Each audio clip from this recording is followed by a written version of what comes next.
What's up, everybody? Jordan Stewart here from Vover. Thanks so much for tapping into the Vover original show. Just a reminder that if you want to drop your opinions about the episode or respond to the host and guests with your voice, go and download the Vover app wherever you get your apps. Vover, voice over everything. Enjoyed the show.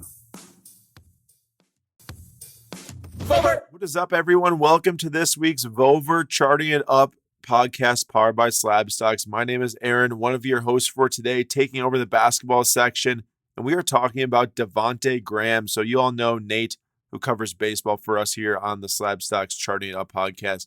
He's a huge Kansas fan, so I'm sure he'd love to hear them covering Devonte Graham because Devonte Graham moved from the Hornets to the Pelicans this offseason. Lonzo Ball went from the Pelicans to the Bulls, and the Pelicans brought in Devonte Graham. Now, they do have Kira Lewis Jr., who was drafted last year and plays point guard. But Devonte Graham plays a little bit of a point guard, shooting guard mix. And then the Pelicans also have Nickeil Alexander-Walker, the cousin of Shai Gilgeous-Alexander, slotting in at the guard spot too, only the age of 22. Kira Lewis is 20 and Graham is 26. But looking at Devonte Graham's 2018 Prizm Rookie Silver PSA 10, that thing is up 34.38% in the last month. That is very impressive for a guy. If you look at his stats, he regressed, quite poorly, I'd say, from his 2019 season where he came onto the scene, was just dominating from the three-point line. Very impressive stuff. And he did well from the three-point line last year, too. I don't want to downplay that. But his points per game dropped from 18.2 to 14.8. His overall field goal percentage was only sitting at 38% last year, which that's low. That's very, very low. And his three-point percentage was 37.5, which is nice when you shoot 9 a game. But if you look at his 2-point percentage, it was 38%. Granted, if I look at the numbers here, he's only attempting 3.5 twos a game last year. He's only making 1.3 a game. Just super small scoring numbers, inside the arc. And he's a really nice shooter. He's a really nice player. I don't mean to discredit anything Devonte Graham's done, but last year definitely was not, nearly as impressive as his 2019 campaign. However, people are excited about the move to the Pelicans, moving and playing with Zion Williamson, obviously one of the most exciting young players in the NBA today.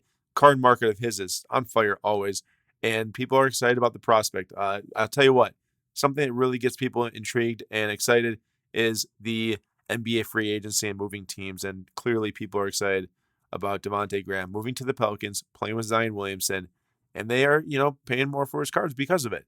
So it'll be interesting to see this year. Does Devonte Graham take another step forward in his career? He's only 26, so he still has time to really bounce back and, start bringing that scoring number up a little bit. But we'll see because, he's going to be playing with Brandon Ingram and Zion Williamson.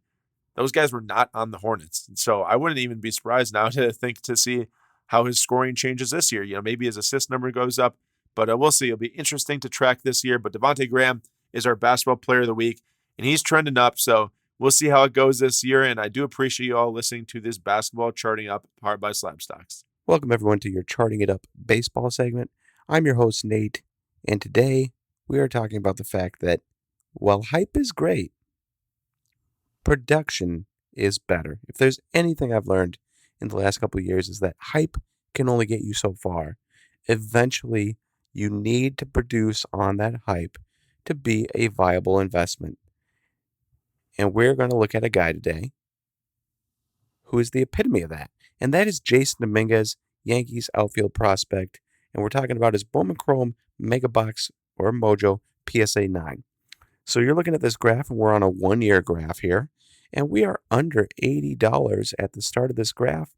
And it hovered around the same spot, $60 to $80 for a long time. And then hype started to grow in January, and it peaked. And it peaked really, really high, $201 in March. And then it dropped, but it hovered around the $150 mark. And now you can see Jasson Dominguez has been a bit of a disappointment this year. He currently is carrying a 704 OPS through 2 leagues, including a 720 OPS in A-ball, which is not too bad, but it's not Jasson Dominguez level of excitement that people were hoping for. And so Dominguez has been a disappointment, and you're looking at his card prices drop significantly. Now, his prices are still absurd on his autos. Refractor auto BGS 9.5 is still like $2,000 some dollars. It's insane. It's expensive. But his other cards like this is a very much more reasonable price. His last sale being $68.33, 3 sales on August 22nd here. A much more reasonable price for the Jasson Dominguez Mojo PSA 9, but it's still quite expensive. That being said, his OPS has been in the 600s. It's now up to 720. If he can keep rising that, you could be in for a pretty good buy right here. I think this is easily, if he does decently, a $100 card as the hype will continue to grow. As long as he keeps his OPS above 700 and then slowly rises it, hype should grow with it, and you're looking at a card that's a solid buy. Not every Jasson Dominguez card is a buy. I wouldn't go buy a Refractor Auto, but a Mojo PSA 9, that could be a solid buy at the $68 price point it's at right now. I think it could probably pretty easily spike back into the hundreds. Maybe not 150, but 100, 110 with a solid week or two. So look at Jasson Dominguez. He has yet to be ultra productive, and therefore he is disappointing, and that could have bought you in a little bit of a buying window here, provided you don't go hog wild and spend a ton of money, because he is still a major risk. That is all I have today for your Charting It Up baseball segment. On to Aaron for the soccer segment.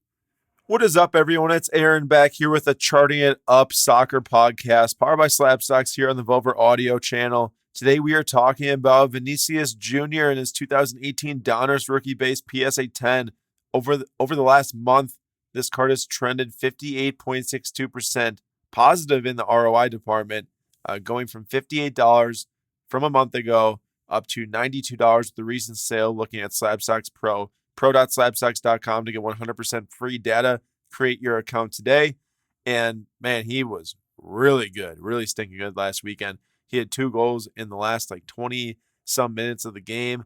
The first goal was so nice. He got loose on a run and scored. And then the second one was ridiculous. He went down and it almost looked like he was putting a cross in play, and he actually hit it off the opposite post and in. And that was just a ridiculous goal as well. And people were buzzing. Twitter was buzzing, Instagram, and of course his card market buzzing as well. And now the question is, does he get more minutes? Does he get more playing time? Does he take over Gareth Bale's spot? Does he take over, Eden Hazard's spot? What is the next play here? Because he's just so good. He's doing really well. And he's really talented. I will let it be known, I do have quite a few cards of him. I'm a big fan. I've got some Optic Red Velocity 50, PSA 10, some Sapphire of him, some Optic Base. I'm just a big fan of the kid and what he does. And he's got 3 goals in 2 games this year in La Liga. Last season, he had 35 games and only 2 goals. So he's really proven himself this year. I think he's really talented, and I think he can really make some waves. I really hope he can get one of those starting spots from either Bale or Hazard. It comes down to, is the coach willing to, sit one of the big names, one of the old veterans for the kid who is clearly making a bigger difference, clearly playing better. And then on the other side of the coin here, we have Mbappe. I would talk about him the whole stream, but we talked about him last week, and he sounding like he's probably going to be going to Real Madrid. I mean, I don't want to believe it. I want him to play with Messi and Neymar this year and compete for a Champions League. But, if it comes down to PSG selling for, what is that, 180 million euros, which is like $220 million, or letting him walk for free next summer and everything, holding him hostage when he says he wants to go to Real, like Real is his place. That's where he's going to want to play. That's where he's dreamt to play at. Are they going to stop him? I don't know. I know you bring in Mbappe, and what do? You keep Benzema out there and you sit Bale and Hazard, and then you have Vinicius, Mbappe and Benzema as your front 3 in La Liga. That is sounding pretty nasty. So Vinicius Jr. up $34 from 58 to 92, up 58.62% for his 2018 Donruss rookie base PSA 10. This was the soccer segment on Charting It Up. I hope you all enjoyed. We really do appreciate your support. And keep listening, keep charting it up, and keep finding the sports car marketplace, as we love to have you. And we really do appreciate you listening to this podcast. Vover!